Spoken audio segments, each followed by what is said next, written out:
By the end of this video, you will know how to make over $100,000 a year selling final expense life insurance over the phone from the comfort of your own home while generating your own lead. You're going to want to look in the description of this video for the script to follow along with, the link to a video that I have on how to generate your own final expense Facebook lead so you don't have to deal with vendors anymore, and then also a website that will help you handle any objections that you get over the phone while selling final expense. Please tune in. As always, like, comment, and subscribe to my channel if you find this content valuable. I'm bringing you the meat and the potatoes here. We're going to have a gold rush coming to the final expense industry, and you are going to be part of it. Hey, the first part of any sale is your attitude. You got to be in a good attitude. You got to want to talk to the client. You got to have them want to talk to you. Okay? Because people will want to talk to someone with a good attitude. And you know what? I don't even care if you have a good attitude. You just got to pretend like you do. Okay? Pretend like you're in a good mood. Fake it till you make it. Whatever you got to do. A good thing, something I like to do, I put it right here in the script, is have funny pictures, memes, gratitude lists, and think happy things while you dial. You understand the phone is making you money. Okay, telesales can suck sometimes. Other times it's absolutely amazing. So be ready for the roller coaster emotionally and financially, but just understand that attitude takes a huge part in this. And think of all your family and friends you'll be able to help once you're making serious money, and think of how much you're going to help this family by getting life insurance in place for them. So sell yourself on what you're doing, why you're doing it. That's the first step. Next, we're going to get into the greeting. So I recommend that you do not sell Facebook leads unless you're generating them yourself. I would never, ever, ever, ever, ever buy a Facebook lead from anybody anymore. Now that I know how to generate them myself. I mean, why? They're just going to tax me on the lead. And it's not like there's a better quality Facebook lead. I mean, they're all coming from the same ads. Everybody uses the same ads. So it's like the same gist in the ad for the most part. So, you know, run them yourself. Learn how to do it. I promise you, your time is worth more than the time invested into that will bring you more money back than anything else. It'll help you build a pipeline. And that's what your problem is. If you're struggling in this business, you have a pipeline issue. Whether it's in sales or recruiting, if you're struggling, you got a pipeline problem. So we start off right here. So when the lead comes in, you want to call it immediately. And then this same thing can also be applied if you're calling someone who filled out the form a little while ago. So I call them, I say, hey, is this Betty? Or I say, hey, Betty? And they say, yep. I would actually do that. I would say, hi, Betty. Yep. Hi, Betty. My name's Justin with Senior Benefits. And the reason for my call is that you recently filled out a form on Facebook requesting information on final expense programs. And you put down your favorite hobby is canoeing. Does that ring a bell? Or is that right? So I could put does that ring a bell too? I like that. Okay. So in here you want your tone to be high enough to where they're going to want to speak with you, right? Because no one likes talking about insurance. Even if someone just filled it out, they may not want to talk about it. It's a weird topic. It's talking about dying. It makes things uncomfortable. So you have to put off a tone that makes people want to talk with you.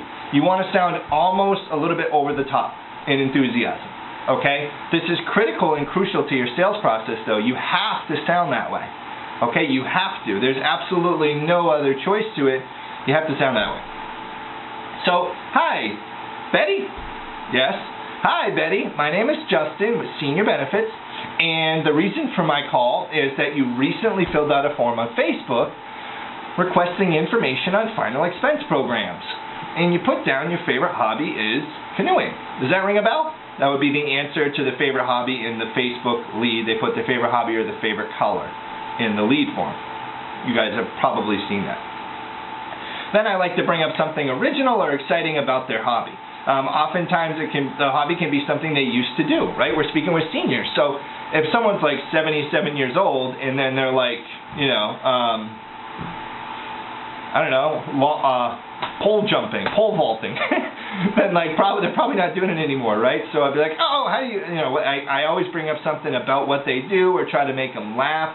Make it funny if you can, not forced. And laughter is the quickest way to drop a defense from anybody.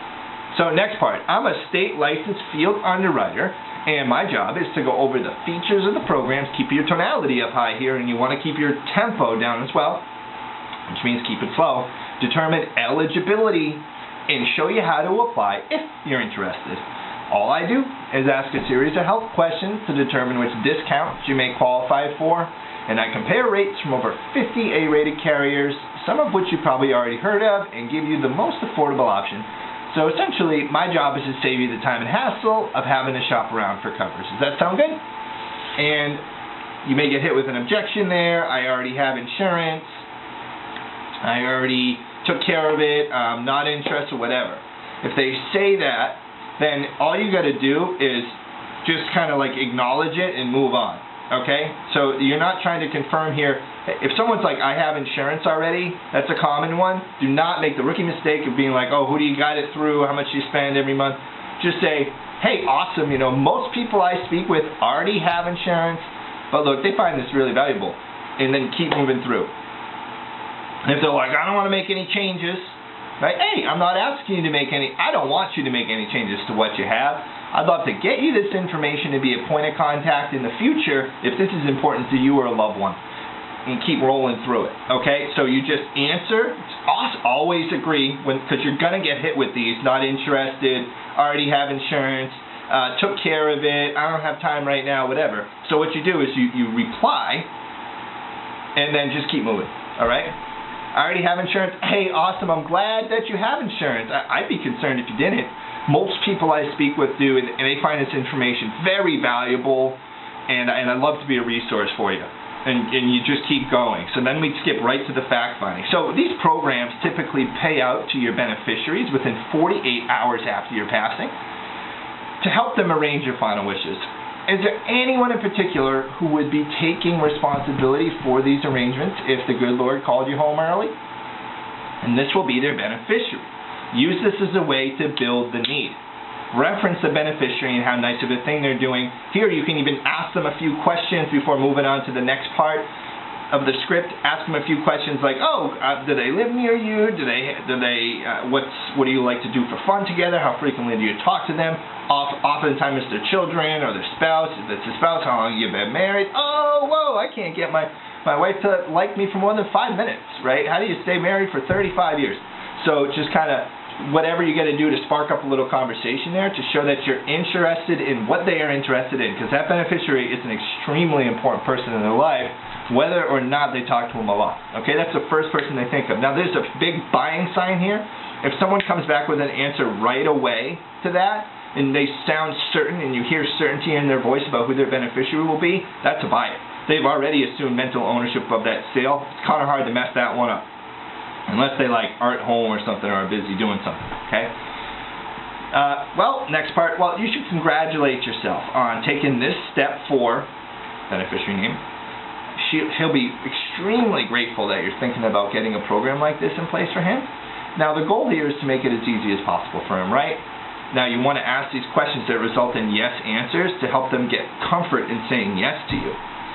And also, they picture their beneficiary actually having to plan their funeral, cremation, and actually getting this money, okay? And you say, hey, I couldn't agree more. Now, when the time comes, have you thought about whether you'd prefer a funeral or a cremation? Praise them regardless of what they say. Share a story if you need to. Make a little comparison about maybe someone in your own life that you guys got a funeral or cremation for. And asking this will help know like how much to quote them and like a range of rates to present. So what we do here for our clients is give them a final wishes planning guide to help lay everything out step by step for beneficiary name to make it as easy as possible, okay? Great. Now, we're in the fact-finding part right here, so what we're going to do next is move into the height and weight and health questions tobacco use. So now, Betty, how tall are you? How much do you want to weigh today? I like to ask, well, how much do you want to weigh today? So it's a funny way of asking someone how much they weigh. How much do you want to weigh today? In the last 12 months, have you used tobacco or nicotine replacement? And then, do you have a history of any heart, liver, kidney, or lung issues? If they answer yes, ask them to elaborate. We need the condition, when it happened, if they're taking medication for it. Okay? And then, do you have any history of cancer, heart attack, stroke, COPD, or diabetes? Okay, if they say yes, ask them to elaborate. We need the condition, when it happened, if they're taking meds for it. Okay? Now, next down here, we have the some other health questions. So these are like follow-up questions. If they had cancer, heart attack, stroke, COPD, or diabetes, you want to ask these follow-up questions and then ask what their medications they're on. We need to evaluate eligibility. We need the name of the med and what it's for, like what they're taking it for. At this point, based on height, weight, tobacco use, medications, and health responses to their health issues, you should have an idea of what they qualify for. I'm sure you or your IMO have a cheat sheet that has all the carriers on like one sheet to show what they qualify for, what each person qualifies for with them. So I would ask your IMO or your upline or whatever for a cheat sheet if you don't have one. Essentially, you look at the cheat sheet, you take the health profile that the client gave you, okay, whatever they tell you their health issues are, you look them up on the sheet. It tells you how each company underwrites them and rates those conditions. When it comes to medications, it's not as important what the med is as what it's for, okay? So you want to look up, hey, what are those medications for? And you get an idea from that of what they qualify for. I would just run through the health questions on the application with them real quick, just briefly skim over them to make sure that they can answer the questions on the application appropriately for what you think they qualify for. What I'll do here is I'll put out another video for you guys to for underwriting cheat sheet stuff at some point. But just so you know, you want to figure out, hey, this is what I think they qualify for, and then you ask them questions on the application just to confirm, okay? Next, appraisal of current coverage. Now, do you have any type of prepaid burial or life insurance? Now here, someone may have told you in the beginning that they had it, but then they actually don't. That's why we don't just get into right away, hey, what do you have? Because a lot of times people are lying, right? Like they don't actually have any insurance. So it's important here is where you want to evaluate that. You want to figure out how much they have, who it's with, what type of program it is. Is it a term? You always want to call the insurance carrier on a three-way call because you don't know if they even know what they have. I've had so many situations where the client has no idea what it is they have, okay? And then you want to see what their premium is, what the death benefit is, if there's cash value, if there's a loan against the policy, if it's a whole life, a term life, or a universal life. So there's so much you can learn, and you'll get tons of opportunities for sales just by calling the insurance carrier. And also, too, like if someone has a policy that you know is inferior to something that you offer, you don't want to tell them that because you'll be the bearer of bad news. And you're telling them they were wrong in their initial decision to get insurance. You do not want to ever tell a client that they're wrong about anything. It's a disagreement, and people are proud of getting life insurance. So when you go like just burst their bubble, like, yeah, you got a crappy plan, then that's not a good way to handle it. You want the other company to tell them the quality of their plan. So it's very, very simple to do this. Once you figure out what company they're with, just call the Google customer service, say they're with Americo customer service phone number, okay? You call that on your phone, add it as a three-way call and say, hey, I got a mutual client of ours, Betty, on the line here. We're trying to get some information on her policy she has with you. She's on the line right here. Betty, can you give this young lady a permission for us to speak? Yes. Okay, thank you. So this is her information. We're going to look up the policy. You ask, what's the premium? What's the benefit? What's the cash value? Is there any outstanding loans on the policy? Is it a term life, a whole life, or universal life? Does it have a terminal illness benefit? Is there accidental death attached to it? Just get the details of the policy, okay? Then you'll know what they have, so then you'll be able to formulate a plan on how to present a sale to them, okay? Product selection demonstration right here. By this time you have an idea what carrier to go with. Okay, and you're going to want to present the features, benefits, and advantages of that program. Okay, so if they have a day one immediate benefit program, you want to sell that. Look, dude, you are one medication away from a program not kicking in right away, but fortunately, this program kicks in right away, the day you make your first payment. Okay, that means you make one payment on this plan, the first day it starts, this weight is lifted off your back. You're never going to have to worry about this again. Pretty cool, right? Yeah, cool. And then, or if they have a return of premium provision, right? Say they have a graded or modified or whatever it is, guaranteed issue, then the death benefit doesn't kick in the day they make their first payment. You want to pitch it in a good way. Be like, look, for the first 24 months of the program, this is a high interest return on your investment. You're going to get 10% interest back on every dollar you spend in or whatever it is that the company has. If you die in an accident, it's fully payable. So there's absolutely no way that you can lose money. You want to put it in a good light. Don't be like, you got a 2-year wait on your insurance plan. No one wants to hear that. So you have to put it in a good light. Everything's got to be positive, okay? And they're very lucky that they can qualify for a program. Think about it. If someone has like COPD, they smoke and they're on oxygen, why would anybody want to give them life insurance? So they can qualify for a plan. You want to put it in a good light because it's very fortunate that someone can qualify for something. So you say, so I have some great news here, Betty. It looks like we will probably be able to get you approved with Pioneer Security Life for one of their top tier programs based on, or whatever company they qualify for. Based on your current health profile, this company will give you the best coverage with the most benefits, all for the lowest rate in Florida. Say they're in Florida. That means you get the most bang for your buck. In addition to that, you also appear to qualify for some additional benefits or other benefits. That's kind of repetitive there. So first thing, you're just going to go over some of the features of the plan. You can talk about if it has a terminal illness benefit or a living benefit. You can talk about cash value, how it's a whole life policy. The rate will never increase due to changes in your age or health. Some companies raise rates every 5 years. This one's permanent, yada, yada, yada. You just want to build up the value of the plan because what you're trying to do here is get them to like want it more. You're selling the product here. You're selling the solution, okay? Because you already talked about the problem and you're talking about the solution here and you're trying to tie it into the problem, okay? You want to tie each of these into the problem. So if they're like, if they have a program that kicks in right away and it has a terminal illness benefit and they wanted a funeral to be covered, then you say, hey, look, this is going to kick in right away, and if you're ever terminally ill, you know that you're going to get that money ahead of time. Your funeral will be paid off ahead of time before anything else, before you pass, and you're going to be able to make sure this is taken care of. Truly, truly make sure this is taken care of. Now, after you sauce it up a little bit, you go to the trial close. This is just to test the waters here. So now, considering the additional benefits you qualify for, would it make sense to get a program like this in place today if we can get something that fits your budget? Okay? Say, look, based on everything you got, would you consider getting this if we can get something that works out for you financially?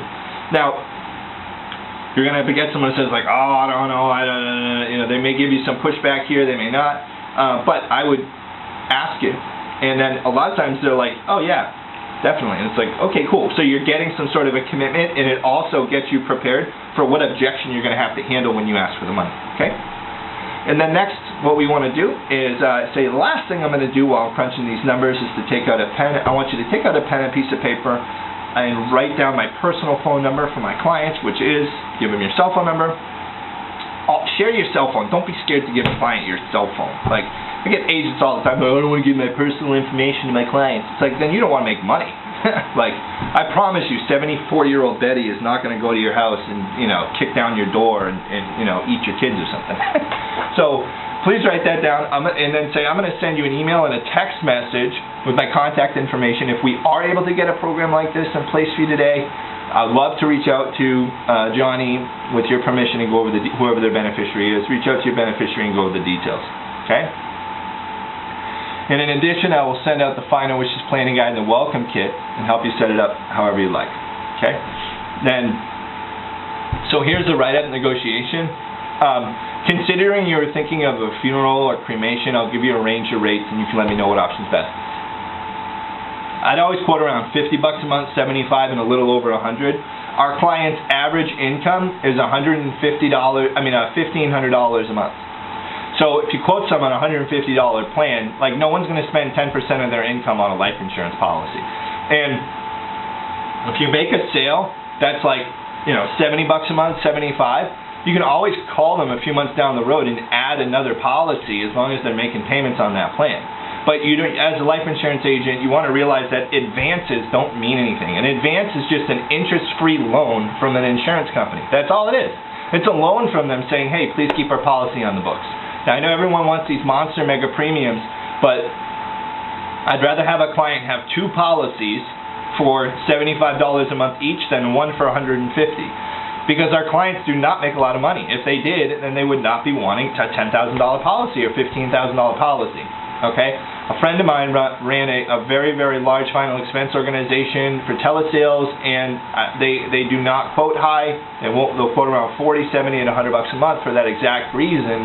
And it's a very, very successful business. So you can always work your book of business again So, like, just be reasonable. Get someone a program they can afford. Don't try to just, crack someone with a super high premium, because chances are they're not going to pay it, right? Got to remember they're on fixed incomes. Now, if you get someone who wants an expensive policy, then that's totally cool. So what I would do is quote them the max amount of coverage and then give them some smaller options. Because if they see what the high end of the range is there and they want some more coverage than the smaller options, they're going to ask for it. Okay? So quote them the max and then give them some smaller options. And if money really isn't an issue to them, they're going to take the max or be like, hey, how much would this amount cost? Like, can I get a little more? Okay? So in quoting, but you want to warn someone about that the max if you quote them the max first. All right? So I quote them the max and then a few smaller options, around $50 a month, $75 and $100 a month. Okay? You're going to have the best business quality by doing that. And then you're going to have the best business quality as well by adding coverage in the future, and that's going to be a super easy sale for you and an easy way for you to get referrals. So you want to look at this as a long-term play. Okay, this is not like selling cars where you sell a car and they drive off the lot and then you keep the commission. Like, no, like, you got to make sure that they can handle it. Okay, so if I look at most of the policies that I have on the book still from when I sold and when my team sold 3 years ago, 2 years ago, if I look at policies that have been on the books for 2 years, 90% of them are between $50 and $100 a month. So, just to give you a heads up there, okay, for new agents who are looking to build a long-term career in the industry, renewals are going to be great for you, and also the business that stays is the business that pays. Okay. So next, if they agree to any amount, so once you quote them, if they agree to any amount of coverage at all, you want to immediately start writing the application. Just start asking the medical questions on the application and start writing the application. Do not ask permission, just start writing and assume they want it and need it, okay? So what I mean by this is if you already asked the medical questions in the fact finding for the application, they're like, yeah, the $15,000 amount looks good. Great. Awesome. What's your middle initial? What state were you born in? Confirm the beneficiary. So you immediately just start writing the application, okay? Immediately start. Okay. Now, after you make the sale, if they get approved, also you want to be ready to pivot right away to a second choice company if they don't get approved for the first one that you try to apply for. So if you're on the phone interview and they don't get approved for one, you immediately want to get them on the line with the next company or start whatever application process you need to for something that you know that they'll get approved for. Okay. Delivery and follow-up as well. You should write a thank you letter handwritten to every single client that you have. It will greatly increase your business quality and your ability to contact them. And it's not just the letter. You want to send them a letter and then contact them a few days after you think they got it. Do a little policy review with them. Go over the plans, the features and benefits. Ask them if they have any questions about it. Ask them for referrals. Okay? You always want to try to get a payment the first day as well when they do the application. You always want to try to get a payment the day that they apply for the insurance. Okay? Anything else? Oh, objections. So when you get objections in the end, I'm going to put a website up that will help you handle objections. It's got a bunch of buttons on there. But objections is, you really want to get good at handling objections. You have to. And handling objections, it's not as much what you say, it's how you say it. And it's hanging in there. And not taking no for an answer. And being sold that this program is going to help their family, this program is going to help their loved ones, this program is going to help them in every way possible. So you've got to be sold that this is the best thing for them. You've got to be sold on that, okay? So there are a bunch of different things that we can cover here for closing. I'm going to show you a website that I have on closing here, and this is what it is. So this is a website, and I'll show you guys. So I will post this in the description of the video. So this is a website I have for closing, okay? So if they give you any objections here, talk to kids. Well, great, I totally understand. I want him to be involved, right? So any of the objections that they give you, you can find them here. on how to answer them. Okay.